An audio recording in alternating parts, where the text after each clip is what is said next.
इस प्रकार भगवान के 16,108 विवाह हुए और इतना बड़ा परिवार। इसके बाद भी भगवान का कभी अपने परिवार में अपनी किसी पत्नी से कोई क्लेश नहीं हुआ। इसका भी वर्णन करते हैं सुखदेव जी। भगवान श्री कृष्ण जीवन में तरसते रह गए कि कभी मेरी पत्नी से कभी झगड़ा होता, मेरी पत्नी नाराज होती, मुझसे कुछ झगड़ा उगड़ा करती, तो समझ में आता कि झगड़ा करने पर स्त्री कैसी लगती है देखने में। स्त्री के दो रूप हैं, कामिनी और भामिनी। जब वह प्रसन्न हो तो कामिनी और क्रोध से युक्त हो तो भामिनी। तो भगवान ये सोचते ही रह गए कि कभी मेरी पत्नी मुझ पे नाराज होती, कुछ झगड़े करती, तो मैं देखता कि इसका मुखमंडल कैसा लगता है। और कभी ऐसा कोई अवसर नहीं आया। एक दिन भगवान ने योजना बनाई कि आज मैं कुछ ऐसा करूं कि झगड़ा हो जाए। और क्या योजना बनाई? बोले भगवान पलंग पर बैठे थे, बगल में रुक्मिणी जी बैठी थी, पंखा कर रही थी, दासियां अगल बगल खड़ी थीं। कुछ देर तक भगवान रुक्मिणी को देखते रहे और फिर भगवान ने कहा, देवी एक बात बताओ, मेरे जैसे व्यक्ति का आपने वर्ण किया, पत्र लिख करके मुझे बुलाया, आपको तो शिशुपाल जैसा राजा चाहता था, बड़े बड़े राजा आपको चाहते थे और मेरे जैसे व्यक्ति को आपने चुना, क्या मिला आपको? मुझे तो लगता है कि आपने बहुत बड़ी भूल की है। मैं तो कहीं का राजा भी नहीं हूं। द्वारिका के राजा तो महाराज उग्रसेन हैं, मैं तो उनका छड़ीदार हूं। और आपने मेरे जैसे व्यक्ति का वर्ण किया। आपको शिशुपाल जैसे राजा चाहते थे और आप राजकुमारी हो, मैं तो राजकुमार भी नहीं हूं। और आप इतनी सुंदर हो और मैं काला कलूटा। उसके बाद भी मेरे इतने शत्रु पूरे दुनिया में कि शत्रुओं के भय से भयभीत होकर समुद्र के अंदर छिप करके द्वारिकापुरी बसा करके मैं रहता हूं। मेरे जैसे भगोड़े व्यक्ति के साथ आपने विवाह किया, क्या मिला आपको? और तो और एकमात्र आप मेरी पत्नी होती तो शायद आपको गर्व होता कि श्याम सुंदर मेरे हैं। लेकिन आपकी 16,107 सपत्नियां हैं, सौते हैं। मैंने इतने और विवाह किए, क्या मिला आपको? अब तो रुक्मिणी जी चुपचाप सुन रही थी कि आज ये कौन सा स्टेशन पकड़े हुए हैं भाई। जैसे रेडियो में स्टेशन बदल जाता है तो कभी कभी दूसरी बातें आने लगती। रुक्मिणी जी ने सोचा आज ये क्या बोल रहे हैं। तब तक भगवान ने और भी बड़ी बात कह दी। भगवान ने कहा, देखो देवी, जो किया आपने अच्छा नहीं किया। मेरे विचार से आपने जो मेरा चयन किया ये अच्छा नहीं किया, लेकिन अभी भी कुछ बिगड़ा नहीं है। अगर आज भी आप चाहो तो आप किसी छत्री के साथ जा सकती हो, मुझे कोई आपत्ति नहीं। भगवान ने ऐसे ही स्पष्ट कह दिया, अथात मनोनुरूपम वही भजस्व क्षत्रिय ऋषभम। आप अपने मन के अनुरूप जो आपको पसंद आवे उसके साथ आप जाना चाहो तो जा सकती हो। ये न त्वाम आशीष सत्या यहाँ मूत्र चलप्स से, जिसके साथ रह करके तुमको सुख मिले और इस लोक में भी और परलोक में भी सुख मिले। यहाँ मूत्र चलप्स से, यह और अमूत्र परलोक में भी। ऐसे किसी पुरुष का आप वर्ण कर लो, चली जाओ, मुझे कोई आपत्ति नहीं है। मुझे थोड़ा भी दुख नहीं होगा, आप चली जाओगी, मुझे कोई कष्ट नहीं होगा। अब आप सोचो, इतनी बड़ी बात कोई कह दे कि आप चली जाओ, मुझे कोई कष्ट नहीं होगा, आप जा सकती हो। इतना सुनने के बाद उस स्त्री की क्या दशा होगी। रुक्मिणी जी तो मूर्छित हो गई। रुक्मिणी जी को लगा कि भगवान मेरा त्याग कर रहे हैं। मूर्छित होकर के गिर पड़ी और जब तक वो भूमि पर गिरती तब तक भगवान पलंग से उछल करके दौड़ करके रुक्मिणी जी को संभाल लेते हैं। पर्यंकादवर्हियासूतामुत्थाप्य चतुर्भुजः। भगवान चतुर्भुज हो गए और दो हाथों से भगवान ने रुक्मिणी जी को संभाला और अपने दो हाथों से केशान समुह्य तद्वक्त्रम प्रामृजत पद्मपाणिना, और अपने हाथों से रुक्मिणी के केश को बटोर करके भगवान ने जूड़ा बनाया। रुक्मिणी के केश खुल गए थे और वो जब भूमि पर गिरने लगी तो उनके केश भूमि का स्पर्श कर रहे थे। सौभाग्यवती स्त्री के केस भूमि का स्पर्श करें और केस खुले रहें, ये मर्यादा नहीं। सौभाग्यवती के स्त्री के केस तो बंधे रहने चाहिए। सौभाग्यवती स्त्री का केश अगर खुला रहे तो ये अच्छा नहीं माना जाता शास्त्र में। रुक्मिणी के केश खुल गए तो भगवान ने स्वयं अपने हाथों से जूड़ा बनाया। केशान समुह्य तद्वक्त्रम प्रामृजत पद्मपाणिना। और इतनी बड़ी बात भगवान ने रुक्मिणी से इसलिए कही कि मेरे इन वचनों को सुनकर के रुक्मिणी नाराज हो जाएंगी और क्रोध में आकर के मुझे कुछ कहेंगी तो मैं देखूंगा कि ये गुस्से में कैसी लगती। यही सुनने के लिए भगवान ने ये सब कहा था। और कब कहा? बोले जब रुक्मिणी जी के 10 पुत्र और 1 बेटी हो चुकी थी तब। दूसरी पत्नी होती तो क्या कहती? बोले दूसरी पत्नी होती तो यही कहती कि अब जाऊंगी, अब 10 बेटे हो गए, 1 बेटी, अब जाऊंगी। जब जाना था तब तो मैं गई ही नहीं, अब जाऊंगी, अब तो कहीं नहीं जाऊंगी, अब तो तुम्हारी छाती पे दाल धरूंगी, यहीं रहूंगी, कहां जाऊंगी। और कितनी बातें हो जाती। लेकिन रुक्मिणी जी तो इतनी भोली हैं, साक्षात महालक्ष्मी हैं, करुणामयी। रुक्मिणी जी ने सोचा भगवान मेरा त्याग कर रहे हैं और अगर ये मुझे त्याग देंगे तो मैं कहां जाऊंगी। और मूर्छित हो गई। फिर तो भगवान ने रुक्मिणी जी को संभाला और संभाल करके बिस्तर पर लिटाया। अपने शीतल कर कमल से भगवान ने रुक्मिणी जी के मस्तक पर जब हाथ फेरा, भगवान के कर कमल की शीतलता से रुक्मिणी जी को जब चेतना आई तो रुक्मिणी जी रोने लगे। हे नाथ, मेरा त्याग मत करो, आपके चरणों को छोड़ करके ये दासी कहां जाएगी। भगवान ने कहा देवी, अरे मैं तो मनोविनोद कर रहा था, मैं तो आपसे मजाक कर रहा था। बोले ऐसी कैसी मजाक? तब भगवान ने रुक्मिणी जी से कहा, अयम ही परमो लाभो गृहेषु गृहमेधिनाम यन्नर्मैर्नीयते यामः प्रियया भीरु भामिनी। हे भामिनी, ये गृहस्थ जीवन का परम सुख है।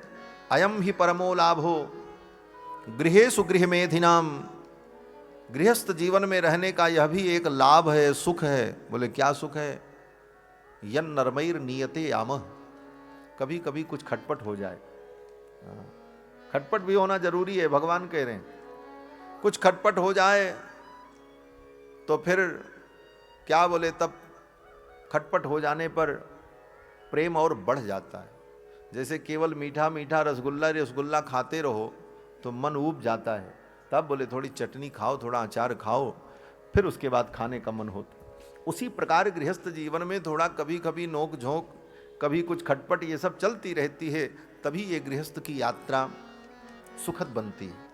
भगवान कहते हैं अयम ही परमो लाभो गृहेषु गृहमेधिनाम, ये गृहस्थ जीवन का परम लाभ है।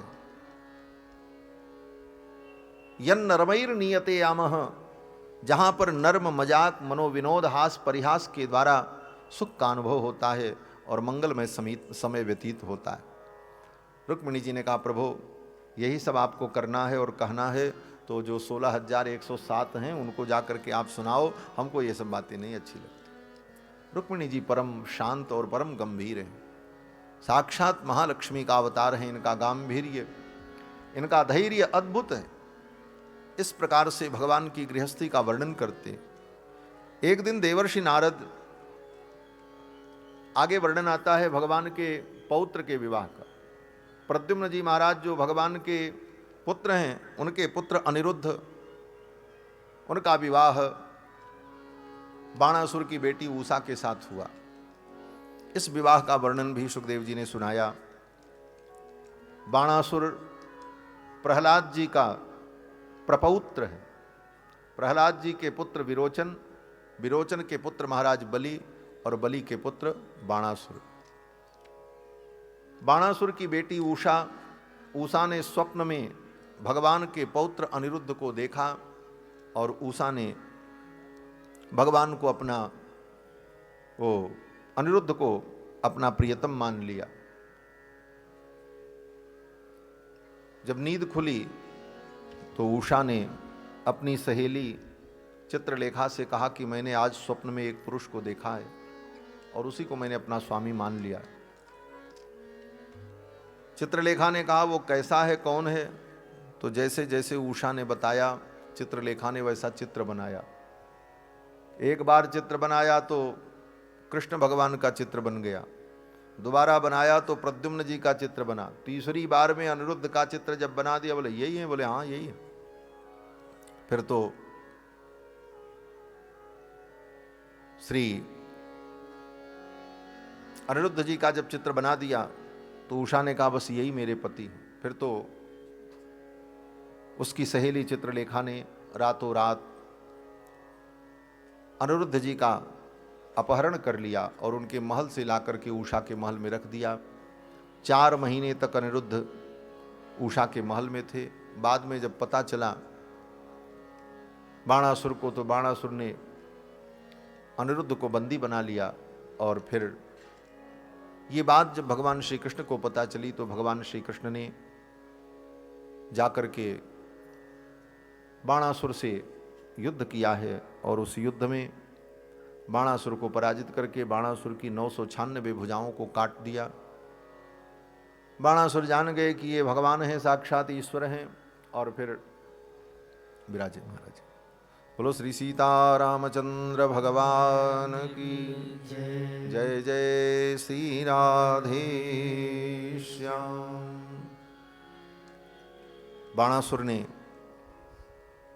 बाणासुर से भगवान का बड़ा घोर युद्ध हुआ है।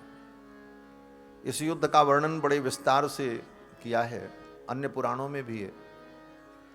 बाणासुर के तरफ से युद्ध करने के लिए स्वयं भगवान शंकर आए। शंकर जी का वो भक्त था।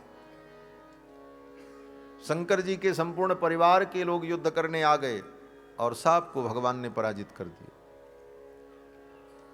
अपने नंदक खड्ग के द्वारा भगवान श्री कृष्ण जब बाणासुर की भुजाओं को काटने लगे, भगवान शंकर ने आकर के कहा, हे प्रभु, आप जगदीश्वर हैं,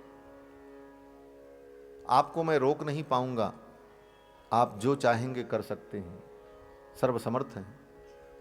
लेकिन अयम ममेष्टो दयितोनुवर्ती, इस बाणासुर को मैंने वचन दिया है, इसके प्राण रक्षा का मैंने वचन दिया है। मया भयम दत्त ममुष्य देव, इसको मैंने अभय दिया है, इसलिए आप इसे छोड़ दो, मेरा वचन मिथ्या हो जाएगा। तो भगवान मुस्कुराने लगे। भगवान श्री कृष्ण ने कहा, हे भोलेनाथ, आप चिंता मत करो, मैं इसे मारूंगा नहीं, मेरे लिए भी ये अबध्य है।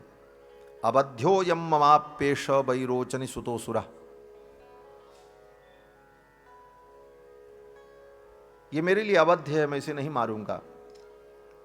प्रहलादाय वरो दत्तो न बध्यो में तवान्वयः, इसके प्रपितामह को, प्रहलाद को मैंने वचन दिया था कि तुम्हारे वंश में उत्पन्न होने वाले किसी भी व्यक्ति का मैं वध नहीं करूंगा, इसलिए मैं इसे मारूंगा नहीं, केवल इसकी भुजाओं के भार को समाप्त करूंगा। भगवान शंकर प्रसन्न हो गए। फिर तो भगवान श्री कृष्ण ने अपनी तलवार से बाणासुर की 1000 भुजाओं में से 996 भुजाओं को काट डाला। 4 भुजाएं छोड़ दी और बाणासुर को भगवान ने प्राणदान दिया।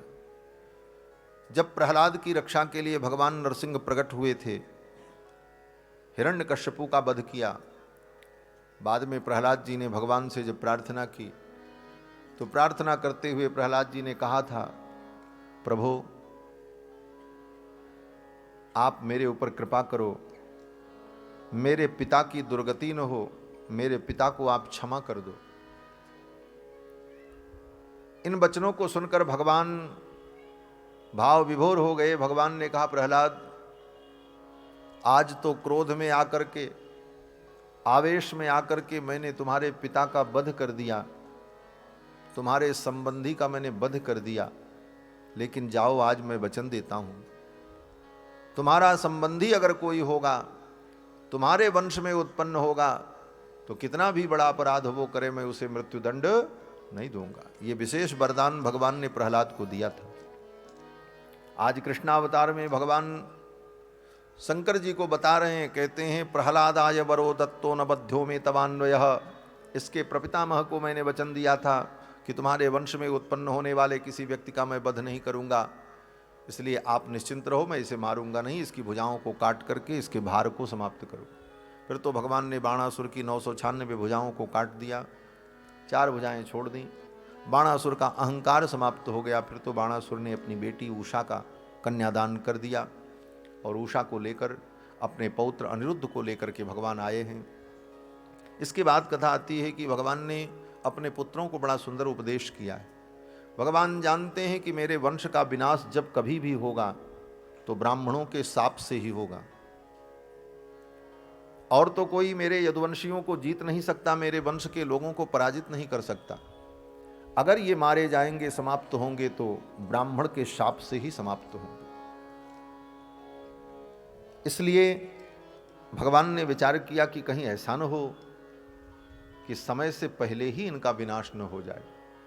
अति उच्छृंखलता के कारण, अति अभिमान के कारण कहीं समय से पहले ही इनका विनाश न हो जाए, इसलिए इनको शिक्षा देनी चाहिए। ऐसी भगवान ने योजना बनाई और बड़ी अद्भुत लीला की। भगवान के पुत्र सांब इत्यादि खेल रहे थे, उनकी गेंद जाकर के कुएं में गिर पड़ी। उस गेंद को निकालने गए तो देखते क्या, उस कुएं के अंदर एक बड़ा भारी कृकलास था। आकर के बच्चों ने भगवान से कहा, प्रभु पिताजी, कुएं के अंदर एक बहुत बड़ा कृकलास है, ऐसा कृकलास तो हमने देखा नहीं। कृकलास बोले तो गिरगिट जिसको कहते हो, रंग बदलता है, छिपकली जैसा होता है, बड़ी पूंछ वाला।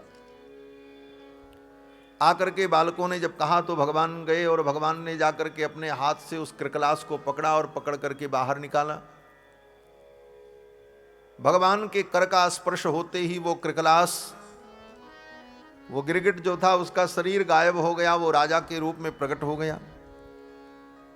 भगवान ने पूछा, आप कौन हैं? तो उसने कहा, नृपो नाम नृगो नाम नरेंद्रोहम इक्ष्वाकुतनय प्रभो, मैं इक्ष्वाकु का पुत्र नृग हूं, मैं सूर्य वंश का राजा था।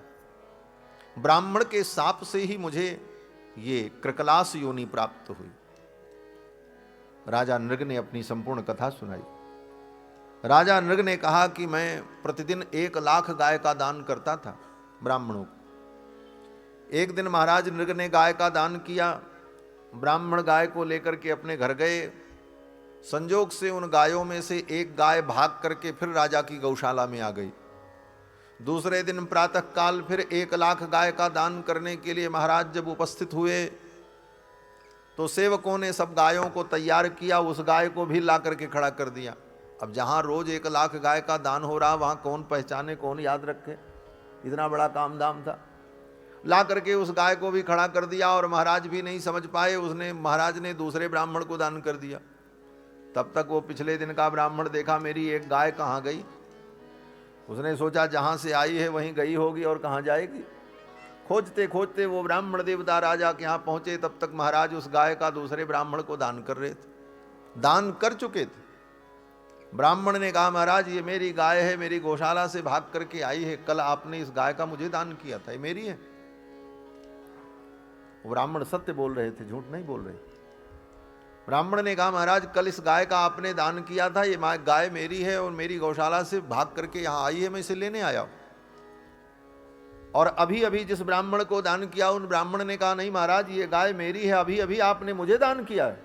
वो भी सत्य बोल रहे, दोनों अपनी अपनी जगह पर सत्य थे। अब तो राजा चक्कर में पड़े, राजा नृग चकरा गए, मैं क्या करूं।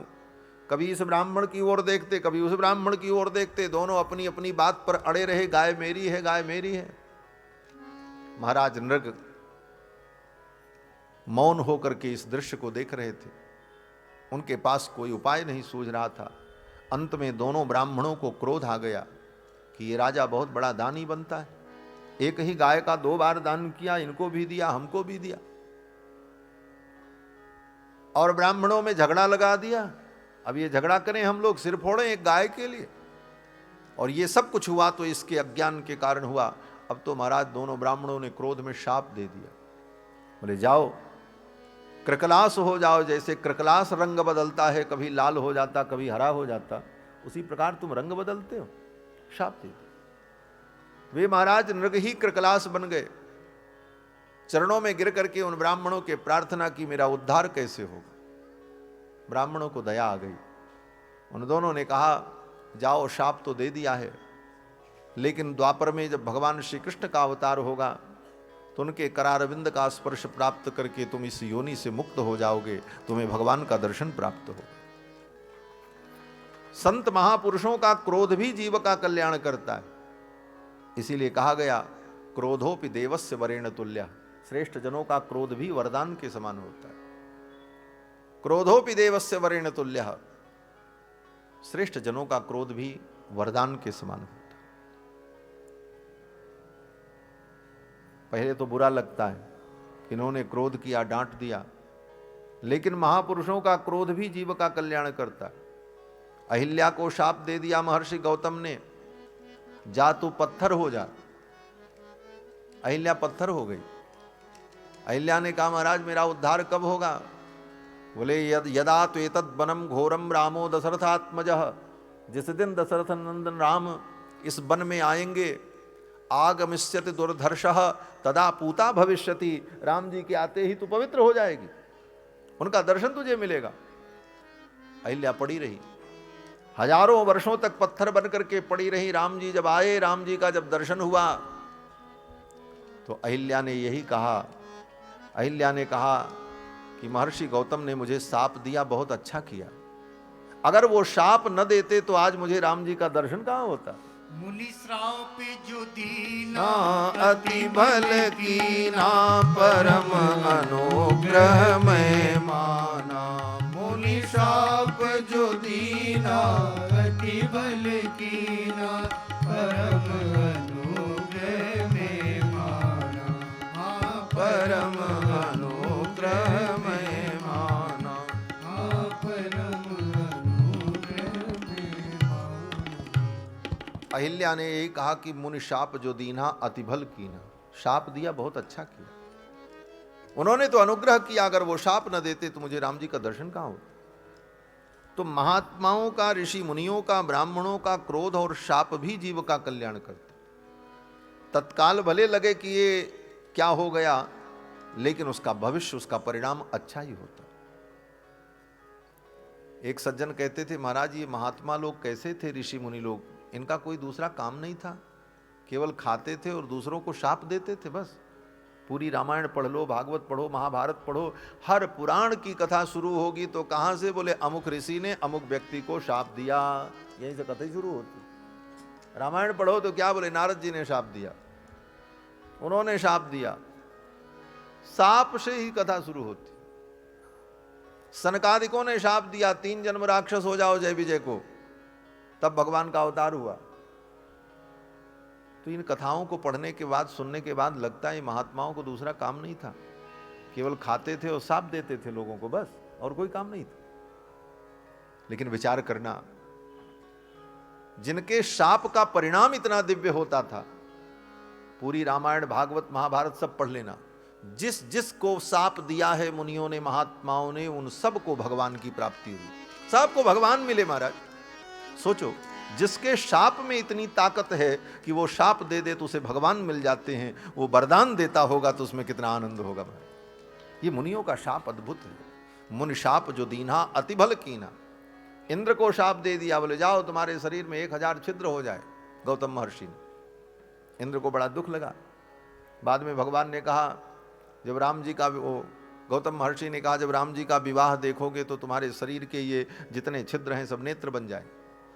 परमानंद हुआ महाराज। जब राम जी का विवाह होने लगा, ब्रह्मा जी बड़े प्रसन्न। ब्रह्मा जी ने कहा हम तो 8 नेत्रों से राम जी के विवाह को देख रहे हैं, हमसे ज्यादा सुखी कोई नहीं। बगल में बैठे थे कार्तिकेय, भगवान शंकर के पुत्र, उन्होंने कहा हम तो 12 नेत्रों से राम जी के विवाह को देख रहे हैं, हमसे ज्यादा सुखी कोई नहीं। उनके बगल में भगवान शंकर बैठे थे। भगवान शंकर ने कार्तिकेय की पीठ पर एक थपक लगाई और कहा बच्चा मैं तुम्हारा बाप हूं, मैं 15 नेत्रों से राम जी के विवाह को देख रहा हूं, मुझसे ज्यादा सुखी कोई नहीं। सभी देवताओं ने कहा बस बस, आज इंद्र से ज्यादा कोई सुखी नहीं है, आज पुरंदर सम को नहीं, आज इंद्र के समान कोई नहीं। क्यों? बोले इंद्र आज 1000 नेत्रों से भगवान के विवाह को देख रहे। और इंद्र ने जब भगवान श्री राम के विवाह का दर्शन किया तो यही अनुभव किया, राम ही चितई सुरेश सुजाना, गौतम साप परम हित माना। महर्षि गौतम ने शाप दिया, बहुत अच्छा किया। तो महर्षियों का शाप भी कल्याणकारक होता।